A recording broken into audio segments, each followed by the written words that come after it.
ආයුබෝවන් අද අපි කතා කරන්නේ උසස් පෙළ ගිණුම් කරන්නේ VAT කියන නැත්නම් එකතු කළ අගය මත බදු තැබීම කියන කොටස.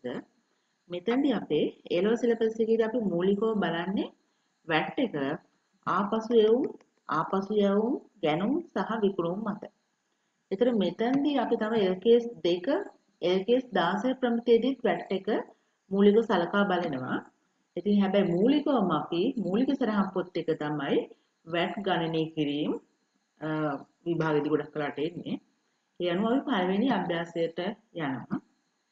ඒ අභ්‍යාසය තියෙන්නේ ප්‍රශ්නාංක 1 VAT සහිත විකුණුම් මිල 51000 වූ භාණ්ඩ 15%කට VAT වලට යටත්ව අත්පිට මුදලට විකිණි. අදාළ විස්තරහන් දක්වන්න කියලා තියෙනවා. ඒතර මෙතෙන්දී පළවෙනි එක තේරුම් ගන්න ඕනේ අපි විස්තරහන් දානකොට VAT එකත් එක්ක අපි ගිණුම්ගත කරනකොට මේ VAT එක මොකද්ද? විකුණුම් මත VAT එක මොකද්ද කියන එක අපි දැනගන්න ඕනේ. ඒතර හැමතිස්සෙම මතක තියාගන්න විකුණුම් කියලා කියන්නේ ආදායමක්. හැබැයි විකුණුම් මත එන VAT එක අපේ ආදායමක් නෙමෙයි. ඒ කියලා කියන්නේ VAT සහිත මිල. මෙතනදී කියනවා VAT සහිත මිල කියලා තියෙනවා 51750. මේ 51750ම අපේ ආදායමක් නෙමෙයි. මෙතෙන්දී අපි ආදායම වෙනම හඳුනා ගන්න ඕනේ. ඒ වගේම විකුණුවාට පස්සේ විකුණුම් එක්ක ඇතිවන VAT එක අපේ ජංගම වගකීමක්. ඒක අපි දේශීය ආදායම් බදු දෙපාර්තමේන්තුවට යවන්න ඕනේ. ඒ නිසා වගකීම් කොටස හඳුනා ගන්න ඕනේ. ආදායම් කොටස හඳුනා ගන්න ඕනේ. එතකොට මෙතනදි ගිණුම් තබනකොට ඒ ආකාර දෙකම හඳුනාගෙන තමයි අපි ගිණුම් තබන්න යන්නේ. එතන අපි ඊට ඉස්සෙල්ලා පෙර වැඩක් කරමු. හැමතිස්සෙම මෙතන VAT සහිත මිල කියලා තියෙනකොට මෙතනදී භාණ්ඩයට VAT කියලා තියෙන 15%ක්. එතන පෙර වැඩ වලින් VAT එක ගණනය කරගත්තොත් VAT එක අපි හොයන්නේ 51750 බෙදන්න ඕනේ හැමතිස්සෙම VAT සහිත කිව්වහම මෙතන 15%යින් VAT එක. VAT සහිත කියලා කිව්වහම 115න් තමයි බෙදන්න ඕනේ. අපිට VAT එක ඕනේ නම් අපි බලන්නේ 15%කට වැඩ. VAT එක ඕන නම් අපි 15%ට බලනකොට අපිට ඕනේ නම් විකුණුම් මිල හොයාගන්න 115න් බෙදලා වැඩි කරන්න ඕනේ 100. ඒතර අපේ VAT ප්‍රමාණය තමයි මේ. ඒතර VAT ප්‍රමාණය එකේ තියෙනවා 6750. ඒතර තේරුම් ගන්න ඕන එක තමයි 51750 ඇතුලේ තියෙන 6750 කියන එක 51750 ඇතුලේ තියෙනවා. ඒ ඇයි? ඒගොල්ලෝ කියලා තියෙනවා මෙතන මොකද්ද? VAT සහිත මිල කියලා තියෙනවා. ඒ නිසා අපි මේ 51750ම අපේ විකුණුම් ආදායම කියලා හඳුනාගන්නේ නැහැ. මේ 6750 අපිට හම්බෙලා තියෙන මුදල් වලින්. හැබැයි මේ මුදල් ටික අපි යවන්න ඕනේ දේශීය ආදායම් බදු දෙපාර්තමේන්තුවට. ඒ කියන්නේ අපිට වගකීමක් තියෙනවා 6750ක. එතන අපි ගිණුම් තැබීම ගත්තාම සල්ලි හම්බෙනවා මුදල් හම්බෙනවා සම්පූර්ණයෙන්ම අපිට 51750. මේකෙන් මුදල් හර වෙනවා. ඊට පස්සේ අපිට VAT පාලන කියලා වගකීමක් ඇති වෙනවා. කීයකද? 6750. අපේ විකුණුම් ආදායම වෙන්නේ 45000යි. 45000 ආවේ මේ 45000 ආවේ මෙන්න මෙතන තියෙනවා 51750යි. ඒකෙන් අඩු කරන්න ඕනේ මේ 6750. මෙයාගෙන් මෙන්න මෙයා අඩු කළාට පස්සේ තමයි අපේ විකුණුම් ආදායම එන්නේ. ඒතර හැමසෙම මතක තියාගන්න තියෙන්නේ VAT සහිත කිව්වනම් අනිවාර්යයෙන්ම ගණනය කිරීම වලදී VAT අනුපාතය ධන 100. VAT සහිත මිල කිව්වනම් VAT අනුපාතය ධන 100න් බෙදලා තමයි අපි අදාළ VAT ප්‍රමාණයයි විකුණුම් ප්‍රමාණයයි ගණනය කරගන්නේ.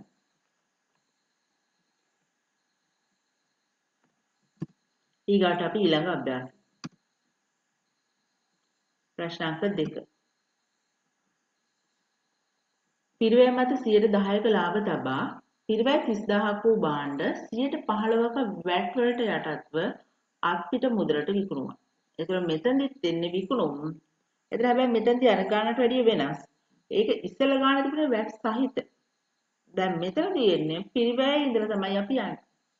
පිරිවැයේ ඉඳලා 10%ක් ලාභ තබාගෙන ඊට පස්සේ වැට් අනුපාතය 15%ක් තමයි අපි යන්නේ. එතන පළවෙනියෙන්ම ඉස්සරහින් ඉස්සෙල්ලා කරන්නේ ඉස්සෙල්ලා අපි පොඩි පෙරවැඩක් කරමු. ඒතර ඉස්සෙල්ලාම ගානන්නේ වැට් එකද. එන පළවෙනි ප්‍රශ්නේ තමයි මුලින්ම අපි කරන්නේ වැට්ද නැත්නම් වැට් එකද එකට එන්නේ ලාභයද. ලාභය තියෙනවා ඊගාට වැට් එක තියෙනවා. මේ ගානේදී ඔය දෙකම කරන්නේ නැතුව තමයි ඔයගලන්ට දීලා තියෙන්නේ. ඒතර මේක තියෙන්නේ පිරිවැය තියෙනවා 30000යි. අපි විකුණන්නේ කවදාකවත් පිරිවැයටම විකුණන්නේ නැහැ. එහෙම කිව්වොත් අපිට ගොඩක් තේරුමක් නැහැ. හදන ගානටම විකුණලා තේරුමක් නැහැ. ලාභයක් නැහැ. ඒ නිසා ලාභයක් එකතු කරලා තමයි අපි භාණ්ඩ විකිණීම කරන්නේ.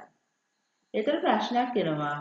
මුලින්ම පිරිවැයට එක්කව කරන්නේ ලාභයද නැත්නම් වැට් එකද කියලා. ඒතර මට තියාගන්න ඕන එක තමයි අපි හැමතිස්සෙම මුලින්ම එකතු කරන්නේ භාණ්ඩයකට ලාභය කියන එක. දෙවෙනි එක තමයි අපි වැට් එක එකතු කරන්නේ. එතකොට මේ ගානේදී රුපියල් 30000ක් කියලා කියන්නේ පිරිවැය. එහෙනම් අපි පොඩි පිරිවැඩක් කරමු. 30000 කියන එකට ඉස්සෙල්ලම ලාභය හොයාගන්නවා. 30000 ඒගොල්ලෝ ලාභ අනුපාතයේ තියෙන පිරිවැය මත. පිරිවැය මත නම් හරි ලේසි. පිරිවැය දීලා තියෙද්දි පිරිවැය මත දුන්නාම පිරිවැය වැඩි කරනවා වැට් අනුපාතයෙන්. ඒතර අපේනේ කීයද 3000යි. දැන් අපි හදාගත්තා 3000 30000ට 3000 එක්කව කළාට පස්සේනේ විකුණුම් මිල. විකුණුම් මිල අපේ 33000යි. එතන මට තියාගන්න මේ 33000 තමයි අපේ විකුණුම වෙන්නේ.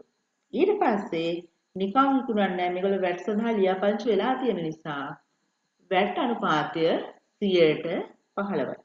එහෙනම් මේකෙන් බලනවා මොකද මේක වැට් සහිත මිලක් නෙමෙයි. දැන් තමයි අපි වැට් එක ගන්න කරන්නේ.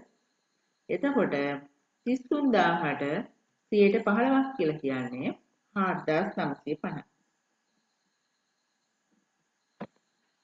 විකුණුම් මත වැට් එක කියලා කියන්නේ ජංගම වගකීමක්.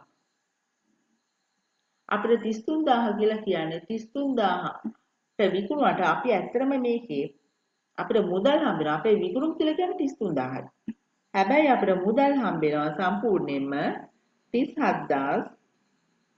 ඒ කියන්නේ 30 සල්ලි හම්බෙලා කියලා කියන මුදල් ලැබෙනවා 33000ට එකතු කරන්න ඕන 4950. අපේ හම්බෙනවා 37950. මේ තමයි අපිට මුදලින් හම්බෙන ප්‍රමාණය. හම්බෙන මේ තියෙන්නේ මුදල් ප්‍රමාණය. මුදල් හම්බෙනවා 37950යි. අපේ වැට් අනුපාතය වැට් ප්‍රමාණය තියෙනවා 4950යි. අපේ විකුණුම් තියෙනවා 33000යි. එතන මෙන්න මේ තුන තමයි අපි ගිණුම් තියන්නේ. එතන අපේ උත්තරේ වෙන්න ඕනේ මුදල් හම්බෙනවා. එහෙනම් මුදල් කියන්නේ වත්කමක්. වත්කමක් නිසා මුදල් හර. මුදල් හර වෙනවා 37950යි. ඊට පස්සේ විකුණුම් මත වැට් එක කියලා කියන්නේ වගකීමක්. ඒ නිසා වැට් පාලන ගිණුම බැර වෙන්න ඕනේ 4950. මේ ඇවිල්ලා ජංගම වගකීමක්. ඊට පස්සේ අපේ විකුණුම් ආදායම විදිහට හඳුනා ගන්නවා අපි 33000යි. එතකොට මෙතෙන්දි වෙනම හඳුනා ගන්න ඕනේ මුදල් සම්පූර්ණයෙන්ම හම්බුනාට 37950ක්. අපේ ආදායම වෙන්නේ 33000යි. ඉතුරු 4950 අපේ වගකීමක් බවට පත් වෙනවා. ඒක ජංගම වගකීම. දැන් අපි ප්‍රශ්නාංක 3 කතා කරමු. 15%ක වැට් සහිත විකුණුම් මිල. එතන ආයෙන්නේ වැට් සහිත විකුණුම් මිලක්. ඒතර මෙතන වැට් සහිත විකුණුම් මිලක්. විකුණුම් මිල 1,38,000 වූ භාණ්ඩ ණයට විකිණීමක් කළා තියෙනවා. අදාළ ඉස්සරහන් දක්වන්න. එතකොට මෙතෙන්දි මතක තියාගන්න වැට් සහිත විකුණුම් මිල. වැට් සහිත විකුණුම් මිල කිව්වහම ලාභයක් වැඩිලා වැට් එකක් වැඩිලා. එතකොට මේ 1,38,000ක් අපි ණයට විකුණලා තියෙන්නේ 1,38,000ක් අපිට ආදායම 1,38,000ක් කියලා ගන්න බෑ. එතන අපේ ආදායම් කොටස හඳුනා ගන්න ඕනේ. වගකීම් කොටස හඳුනා ගන්න ඕනේ. මුදල් හම්බෙන ණයගැති වෙන ප්‍රමාණය අපි හඳුනා ගන්න ඕනේ. මෙතන ණයට විකුණන නිසා ඉස්සෙල්ලා ගණන් වල වගේ මුදල් එන්නේ නැහැ. එන්නේ වෙනද ලැබිය යුතු දෑ පාලන ගිණුම කියන එක. අපි මේ ගානේ උත්තරේ හදන්න ඉස්සෙල්ලා පොඩි පෙරවැඩක් කරලා බලමු. එතකොට මේකේ 1,38,000 වැට් එක දැන් මම මුලින්ම හොයන්නේ වැට් එක. වැට් එක හොයන්න යනකොට 1,38,000යි කියලා කියන්නේ වැට් සහිත මිල. වැට් සහිත මිල කිව්වනම් අනිවාර්යයෙන්ම යටට එන්න ඕනේ 100 ධන වැට් අනුපාතය. මෙතන 100%යි කියලා තියෙනවා. ඒ නිසා 115න් බෙදලා වැඩි කරන්න ඕනේ වැට් අනුපාතය 100%යි. එතන අපේ ඉන්නේ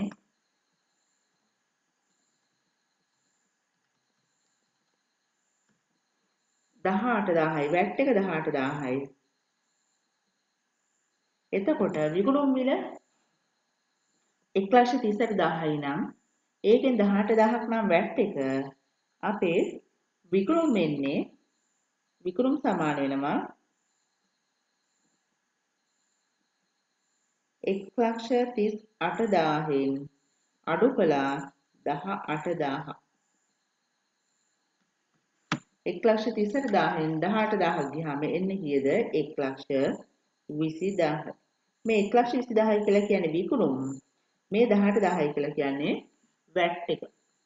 එහෙනම් අපේ ඉස්සරහන් වෙන්නේ මෙතනදි මුදල් හම්බෙන්නේ නැහැ. එන්නේ ණය ගැතියෝ ණයට විකුණලා තියෙන නිසා. ඒ නිසා වෙළඳ ලැබිය යුතු දෑ පාලන ගිණුමට හර වෙන්න ඕන. වෙළඳ ලැබිය යුතු දෑ පාලන ගිණුම හර. ඒතර මේ මතක ඇතුව මෙන්න මේ වචන ලියනවා. වෙළඳ ලැබිය යුතු දෑ ගිණුම කියලා කිව්වොත් උත්තරේ ලකුණු හම්බෙන්නේ නැති වෙන්න පුළුවන්. මොකද අපි පාලන ගිණුම තමයි අපි පොදු ජර්නලයේ දකින්නේ. පොදු ලෙජරේ දකින්නේ. එතකොට වෙළඳ ලැබිය යුතු දෑ ගිණුම් තියෙනවා පෞද්ගලික ලෙජරේ. ඒ නිසා මේ ඉස්සරහා ලියනකොට හැමතිස්සෙම මේ පාලන කියන වචනේ අත්‍යවශ්‍යයි. ඉස්සරහන් වෙන්නේ වෙළඳ ලැබිය යුතු දෑ පාලන ගිණුම හර වෙනවා 1,38,000යි. වැට් පාලන ගිණුම බැර. වැට් කියලා කියන්නේ විකුණුම් මත වැට් එක කියලා කියන්නේ වගකීමක්. වැට් පාලන ගිණුම බැර වෙනවා 18000යි.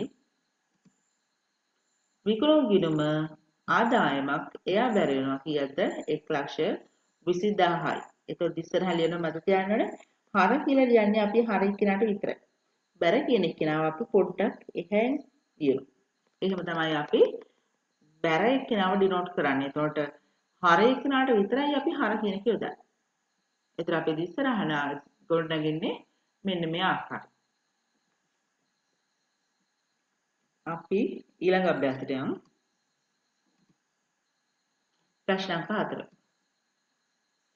විකුණුම් මිල මත 20%ක් ලාභ තබා පිරිවැය 20000ක් වූ භාණ්ඩ 15%කට වැට් වලට යටත්ව ණයට විකිණීමක්. එතනත් අපි දකින්නේ ණයට විකිණීමක්. එතකොට හැබැයි මතක තියාගන්න මෙන්න මෙතනදි තමයි ටිකක් ප්‍රශ්නයක් එන්න පුළුවන් දැන්. දීලා තියෙන විකුණුම් මිල මත ලාභ අනුපාතය. හැබැයි ගාණ දීලා තියෙන්නේ පිරිවැය. අපි කවුරු හරි 20000 වැඩි කිරීම 120 කියලා හැදුවොත් ගාණ වැරදෙනවා. මොකද තියෙන්නේ එක පැත්තක තියෙන පිරිවැය අනුපාතය දීලා තියෙන්නේ විකුණුම් මිල මත.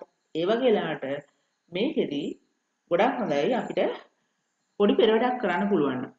එතන මෙතනදී පෙරවැඩේදී අපි ගන්න ඕනේ ධනලාභ අනුපාත චක්‍රය කියන එක තමයි අපි ප්‍රයෝගී කරගන්නේ. ඒතර ඒ හරහා අපි හොයා ගන්නවා මේකේ ලාභ කොටස කීයද? ඒ කියන්නේ ਪਹਿලාගත් මේක 20000න් 120 ගත්තොත් එහෙම ගාණ වැරදෙනවා. ඇයි 20000 කියන පිරිවැය 120 කියලා කියන්නේ ලාභ අනුපාතය. හැබැයි ආ පිරිවැය මත ලාභ අනුපාතයක් නෙමෙයි. එයා විකුණුම් මිල මත ලාභ අනුපාතය. එතෙන්දී අපිට පුළුවන් පොඩි පෙරවැඩක් හිතේ දල්ලාභ අනුපාතය කොහොමද දන්නේ නැත්නම් මෙන්න දල්ලාභ අනුපාතය අපි ගන්නේ කරන්නේ මෙන්න මේ ආකාරයෙන්. මෙතන තියෙනවා වම් පැත්තෙන් ලියා ගන්න විකුණුම් පිරිවෙන්. මේ පැත්තේ ඉන්නවා විකුණුම්. දැන් අපිට ගාණ දීලා තියෙන්නේ විකුණුම් මිල මත 120ක් තියාගන්න. විකුණුම් මිල මත 120ක්. 100න් 20ක් කියන කෙටි කරලා කියනපම අපිට පහෙන් එක. අපිට දීලා තියෙන්නේ පිරිවැය මත. පිරිවැය මත අගේ තමයි රුපියල් 20000 දීලා තියෙන්නේ.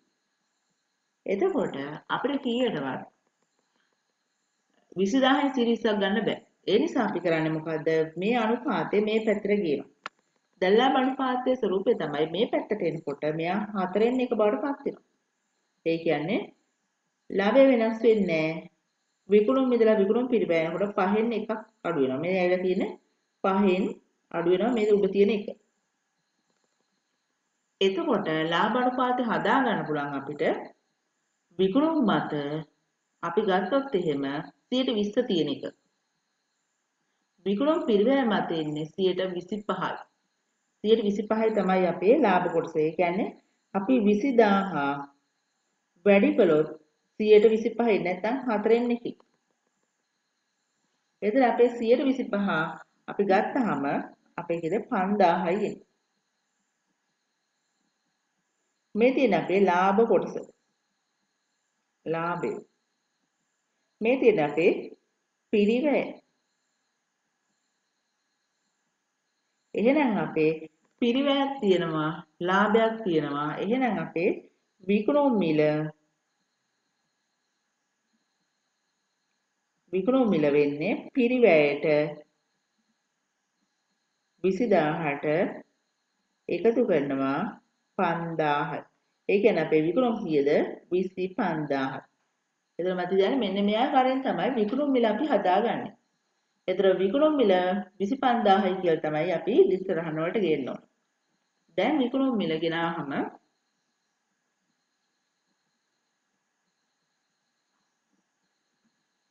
විකුණුම් මිල අපි 25000යි කියලා හදාගත්තානේ. ඊට පස්සේ අපිට බලා ගන්න පුළුවන් VAT එක කීයද කියලා. එතකොට මෙන්න මෙතන දැන් පිරිවැය තියෙනවා 20000යි. එතකොට 20000 කියන එක දැන් අපිට අදාළ වෙන්නේ නැහැ. ඇයි අපි දැන් විකුණුම් මිල හදාගත්තා 25000යි කියලා. එහෙනම් අපි ගත්තාම දැන් අපි විකුණුම් මිල හදාගත්තට පස්සේ ඒ මත තමයි අපි VAT එක තියන්නේ. එහෙනම් VAT ප්‍රමාණය. අපේ විකුණුම් මිල 25000යි. 25000 මත VAT එක 15%. එතන පේනවා 25000 15%න් වැඩි කළාට පස්සේ 3750. අපේ VAT එක 3750. එහෙනම් අපි ඉස්සරහන් තියන්නේ මෙතන ණයට විකිණීම කරලා තියෙන්නේ ආයෙන්නේ වෙළඳ ලැබී සිට පාලන කිරීම කියන එයා හර. එයා වත්කමක්. ඒක සම්පූර්ණ ප්‍රමාණය එයාගෙන් අපි ගන්න ඕනේ වාණ්ඩේ විකුණුම් මිල 25000යි. VAT එකත් එයාගෙන් අපි අය කර ගන්නවා 3750. එහෙනම් සම්පූර්ණ ගන්න 28750. 28750ක් අපි එයාගෙන් අය කර ගන්න. හැබැයි මේ අය කරගත්තට 28750 අය කරගත්තට අපිට 3750ක් තියෙනවා දේශීය ආදායම් බද් දෙපාර්තමේන්තුවට යවන්න. ඒ නිසා අපේ ජංගම වගකීමක්. එහෙනම් VAT එක බැර වෙනවා 3750යි. අපේ විකුණුම් ආදායම වෙන්නේ කීයද? 28000ක් ණයගැතිය ඇති වුණාට 3750ක්ම අපේ VAT ප්‍රමාණය. එහෙනම් අපේ සම්පූර්ණ ආදායම වෙන්නේ 25000යි. ඒතර පොඩ්ඩක් මෙන්න මෙතනදී අවබෝධ කරගන්න ඕනේ. මෙන්න මේ සංකල්පය ටෙස්ට් කරන්න පුළුවන්. විකුණුම් මිල මත අනුපාතය දෙනවා. පිරිවැය මත රුපියල් අගය දෙනවා. ඒ වගේ ලාට ඕගොල්ලෝ හදා ගන්න ඕනේ විකුණුම් මිල මත ලාභ අනුපාතය නෙමේ පිරිවැය මත ලාභ අනුපාතය. ඒකෙදි දැන් ලාභ අනුපාත චක්‍රය භාවිත කරන්න පුළුවන් ලේසියෙන්. ඊළඟ ගණනට යමු. ප්‍රශ්න අංක 5. නැවත විකිණීම සඳහා 15ක් වැට් සහිත මිල. එතන වැට් සහිත මිල කියලා තියෙන්නේ 2,87,500 භාණ්ඩ ණයට මිලදීගෙන ඇත. මෙන්න 4 එකක භාණ්ඩ නියමිත ප්‍රමිතියෙන් නොමැති නිසා අපසු යවලා තියෙනවා. මෙතන අවස්ථා දෙකක් තියෙනවා. අහලා තියෙන අවස්ථා දෙක සඳහාම ඉස්සරහන් දක්වන්න කියලා. පළවෙනි අවස්ථාව අපි ගන්නවා ගැනුම් අවස්ථාව. ඒතර ගැනුම් අවස්ථාවේදී අපි පොඩි පෙරවැඩක් කරමු ඒකෙත්. නැවත විකිණීම සඳහා වැට් සහිත මිල 2,87,500. අපි ණය හිමියට ගෙවන්න ඕන සම්පූර්ණ ගාණ. ඒ කියන්නේ වෙළඳ ගෙවිත් දැපාල ගිණුමේ අපේ වෙළඳ ගෙවිත් දැපාල ගිණුමට යන්න ඕනේ 2,87,500. හැබැයි අපි ණයට ගත්තට ගැනුම් මේ ප්‍රමාණය අපේ නෙමෙයි. මොකද 2,87,500 ඇතුලේ වැට් එකක් තියෙනවා. ඒතර මේක ඇතුලේ තියෙන වැට් එක බලන්න. වැට් සහිත මිල 2,87,500න් කියන්නේ 115න් වැඩි කරන්න ඕනේ 15. එතකොට එනවා 2,87,500 115න් වැඩි කරනවා බෙදලා වැඩි කරනවා 15න්. ඒතර අපේ වැට් එක එනවා 37,500. එතකොට අපේ සම්පූර්ණයෙන් අපි ණයමයට ගෙවන්න ඕනේ 2,87,500. වැට් එක අපේ 37,500. එහෙනම් අපේ ගැනුම් කියලා කියන්නේ 2,87,000න් වැට් එක අපි අයින් කරනවා 37,500ක් අයින් කරනවා. එතන අපේ එන්නේ 2,87,500න් 37,500 ගියාට පස්සේ අපේ එන්නේ 2,50,000 එන්නේ තමයි අපේ ගැනුම් විදිහට අපි ගන්න. දැන් කොහොමද බලමු ඉස්සරහට. මෙතන අපි කරන්නේ ණයට ගැනුම් පාර්ට් එක ඊළඟ ස්ලයිඩ් එකේ තමයි ආපසු යවුම් පාර්ට් එක කරන්නේ. ගැනුම් කියලා කියන්නේ වියදමක්. එයා හර වෙනවා කියන්ද 2,50,000. එතන මම කියන්න ඕනේ ගැනුම් මත වැට් එක ඇවිල්ලා වත්කමක්. විකුණුම් මත වැට් එක වගකීමක්. හැබැයි ගැනුම් මත වැට් එක කියන්නේ මොකද්ද? වත්කමක්. මේක අපි න්‍යායාත්මකව කියන්නේ විකුණලා වැඩිපුර හම්බෙන සල්ලි ටික අපි දේශීයබත් දෙපාර්තමේන්තයට යවන්න ඕනේ. ඒ කියන්නේ වැට් මුදල අපි මුදල් එක හම්බෙන නැත්නම් ණයගැතියොත් එක්ක හම්බෙන වැට් වැඩිපුර හම්බෙන ටික අපි යවන්න ඕනේ. අපේ වගකීමක් නම් අපි මේ 2,50,000 භාණ්ඩ වෙනුවට තමයි අපි ගෙවලා තියෙනවා කියද්ද 2,87,500. අපි වැඩිපුර ගෙවලා තියෙනවා කියද්ද වැට් ප්‍රමාණය 37,500ක්. එහෙනම් ඒක අපිට ලැබෙන්න ඕනේ. න්‍යායාත්මක අපි ගන්නවා නම් 37,500ක් අපිට ලැබෙන්න ඕනේ. මොකද අපි 2,50,000ක භාණ්ඩ වලට අපි ගෙවලා තියෙනවා 2,87,500. ඒ නිසා ගැනුම් මත වැට් එක ඇවිල්ලා මේ ගැනුම් මත වැට් එක වත්කම. එහෙනම් වැට් මාර්ග ගිණුම හර වෙනවා 37,500. ඊට පස්සේ වෙළඳ ගෙවිත් දැපාල ගිණුමට බැර වෙනවා ඒ දෙකේම එකතුව 2,87,500. ඊට පස්සේ දැන් අපි මේ එක පාර්ට්ටයි කළේ. දැන් අපි යන්නේ මේකේ ආපසු යවුම් කොටසට. එතන ආපසු යවුම් කොටසට යනකොට ඒකෙත් අපි මතක තියාගන්න ඕනේ මෙතනදී නැවත විකිණීම සඳහා ඒක ගත්ත එකකින් 4න් එකක් ආපසු හරවලා යනවා. ඒ කියන්නේ අපේ 2,80,000 අපි ගත්තාම සම්පූර්ණයෙන්ම අපි 2,87,500ක භාණ්ඩ යවුවට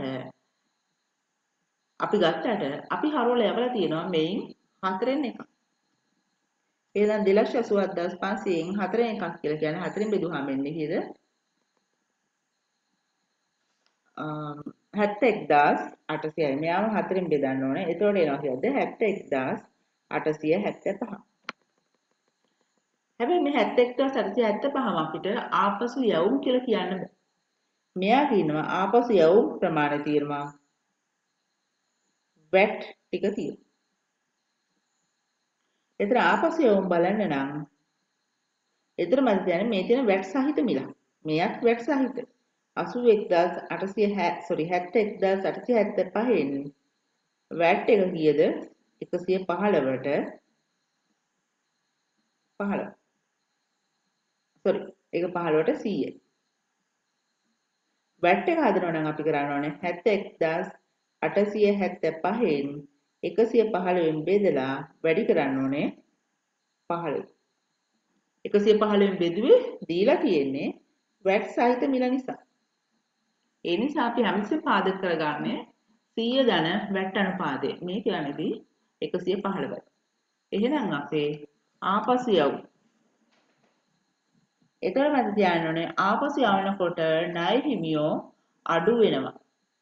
ඒ නිසා වෙළඳ ගැවිද්ද පාලන කිරීම අඩු වෙනවා සම්පූර්ණ ගාණ.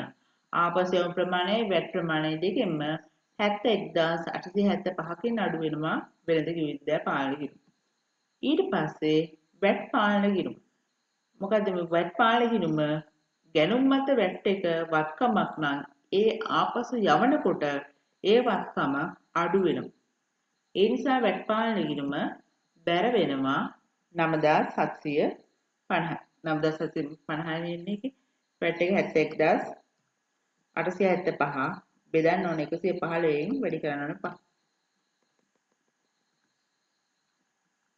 බෙදීම 115 9750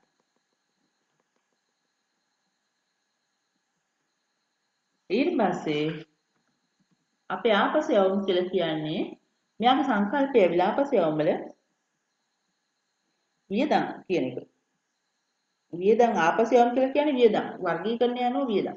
හැබැයි මෙයා වියදම් අඩු කරන කෙනෙක්. සාමාන්‍ය වියදම් හරට තියෙන්නේ ආපසු යවුම් කියලා කියන්නේ වියදම් අඩු කරන කෙනෙක්. ඒ නිසා යාව අපි බැලට තියනවා කීයක්ද 62500 60500 ආවේ ඔන්න අපිට කියන්න පුළුවන් මෙන්න මේ අපි ගත්තාම 71875 බෙදන්න 115ෙන් වැඩි කරන්න 100 62500ක් අපි ඊළඟ අභ්‍යාසයට යමු අවසාන අභ්‍යාසයේ මේකේ තියෙන්නේ වැට් රහිත ලකුණු කළ මිල. මෙතනදි වෙනසක් තියෙනවා. මෙතන මේ ගානේදී වෙළඳ වට්ටමක් ඇතුළත් කරලා තියෙනවා. වැට් සහිත විකුණුම් මිල 20000ක් වූ භාණ්ඩ 10%ක වෙළඳ වට්ටමට යටත්ව 15%ක වැට් වලට යටත්ව ණයට ගෙන ඇත. මින් භාගයක් ආපසු යවා ඇත. එම අවස්ථා දෙක සඳහා ඉස්සරහන් දක්වන්න කියලා තියෙනවා. පළවෙනි එක අපි ගන්නේ මෙතෙන්දී ගැනුම් කියන එක තමයි අපි මුලදී ගන්න. ඒතර මම කියන්න ඕනේ වැට් රහිත ලකුණු කළ මිල. මෙන්න මෙතන තියෙන අලුත් concept එක. ලකුණු කළ මිල කියන එක. ඒතර පොඩ්ඩක් මම කියන්න ඕනේ ලකුණු කළ මිල කියලා කියන්නේ අපි වෙළඳපළේ භාණ්ඩය ටැග් එකක් ගහලා තියෙනවා. අපි ගන්නකොට ටැග් එකක් ගහලා තියෙනවා මෙන්න මේ ගාණයි කියලා. හැබැයි අපි සල්ලි ගෙවනකොට ඒගොල්ලෝ අපිට වට්ටමක් දෙනවා. වෙළඳ වට්ටම කියලා කියන්නේ මිලදී ගන්න අවස්ථාවේදී ඇතිවන වට්ටම. භාණ්ඩයක් මිලදී ගන්න අවස්ථාවේදී ඇතිවන වට්ටම තමයි වෙළඳ වට්ටම. 20000ක් ලකුණු කරලා තිබුණාට අපි ගෙවන්නේ නැහැ 20000ක්. මොකද අපිට 10%ක් වට්ටම් දෙනවා. එහෙනම් අපි 20000 භාණ්ඩෙට 10%ක් වට්ටම් දීලා තියෙනවා.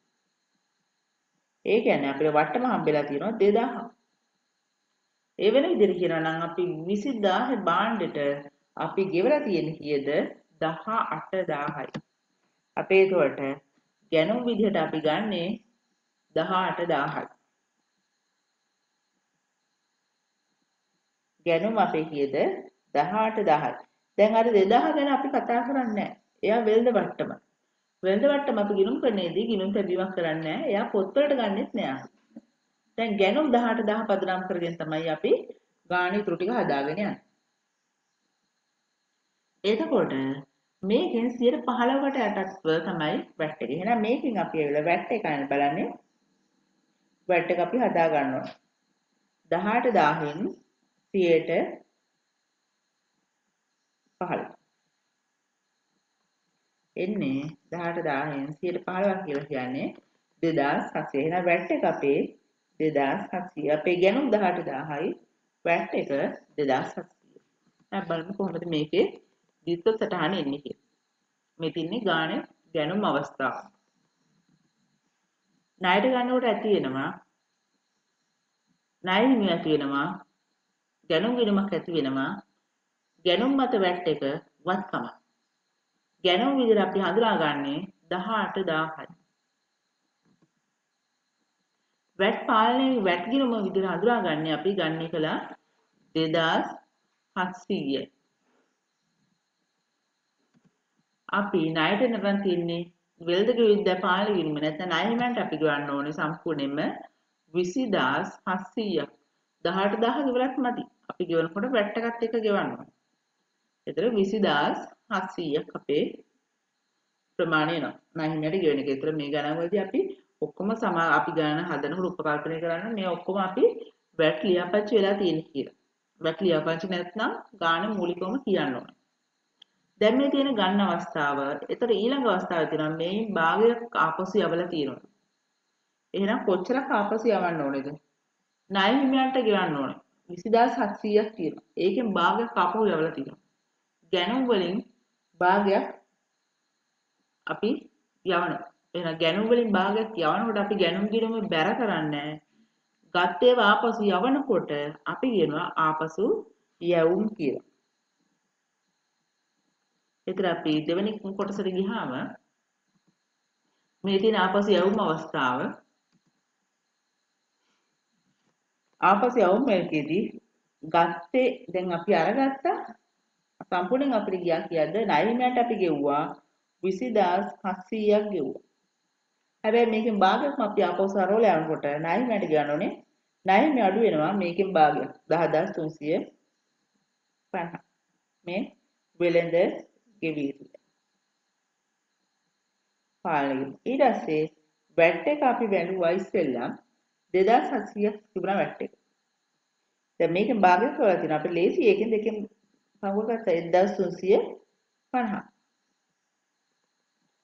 ආපසු යවුම් කියලා ඇති වෙන්නේ 10350යි. මොකද සම්පූර්ණ වියදම අපේ 10350යි. දැන් 1250ක් අපි මොකද කරන්නේ? අයින් කරනවා.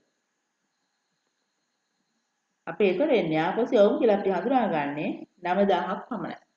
ඒතර මෙතනදී අපි ඉස්සෙල්ලා ගානදී අපි හදලා තිබුණ නිසා මේකෙන් භාගයක් ගත්තා. ඒ ගණන් වලින්ම භාගයක් ආපසු යවලා නම් ඒකෙන් හැම ගානෙකම භාගයක් ගත්තා නම් අපිට ලේසියි. ඒතර මත තියාගන්න ඕනේ මිලදී ගන්න අවස්ථාවේදී වෙළඳ වට්ටම දුන්නා නම් ආපසු යවන අවස්ථාවේදී ඒ වෙළඳ වට්ටම අඩු කරගෙන තමයි ගණන් හදන්න ඕනේ. ඒක ගැටලුවක් වුණ නැහැ. පෙර ගණන් වල උත්තර වලින් අපි බ්‍යාකේ භාගයක් ගත්තු නිසා. ඒතර අපි මේක දිස්සරහන් තමයි වෙළඳ විද්‍යා පාලන ගිණුම ආපසු යවනකොට ණය හිමියෝ අඩු වෙනවා. අඩු වෙනවා කීයකින්ද? 10350ක්. ඊට පස්සේ ගැනුම් මත වැට් එක කියලා කියන්නේ ගැනුම් මත වැට් එක වත්කම ආපසු යවුවා. ආපසු යවුවා නිසා ඒ වත්කම අඩු වුණා අපි. එහෙනම් වැට් පාලන ගිණුම බැර වෙනවා 1350. ආපසු යවුම් කීයක් වෙනවද අපේ 9000ක් 10350න් 1350 ගියට පස්සේ 9000. ඒතර මේ ආකාරයෙන් තමයි අපි වැට් එක සම්බන්ධව ගිණුම් තියන්නේ. ඒතර මූලිකවම ගැනුම් විකුණුම් ආපසු යවුම් මත තමයි වැට් එක එන්නේ. එතකොට අපේ ඒරෝ සිලබස් එකේදී අපි උපකල්පනය කරන්නේ ওই ටිකේ විතරයි අපිට මූලික සරහන් පොත් එක්ක වැට් එක එන්නේ. හැබැයි සැබෑ ලෝකෙදී අපි ගත්තාම වියදම් ගෙවනකොටත් අපි වැට් එක ගෙවනවා. හැබැයි ඒක අපි ගිණුම් කරන ඒ ලෙවල් ගිණුම් කරන්නේදී අපි වියදම් මත වැට් එක අපි අපේ විෂය නිර්දේශවල දාල වෙන්නේ නැහැ. අපිට අදාළ වෙන්නේ මේට අමතරව තියෙන ප්‍රමිත වලින් එන වැට් ප්‍රමාණය විතර. නැත්නම් අපි උදාහරණයක් විදිහට අපි කියමු අපි කිසියම් සේවාවක් ගන්න.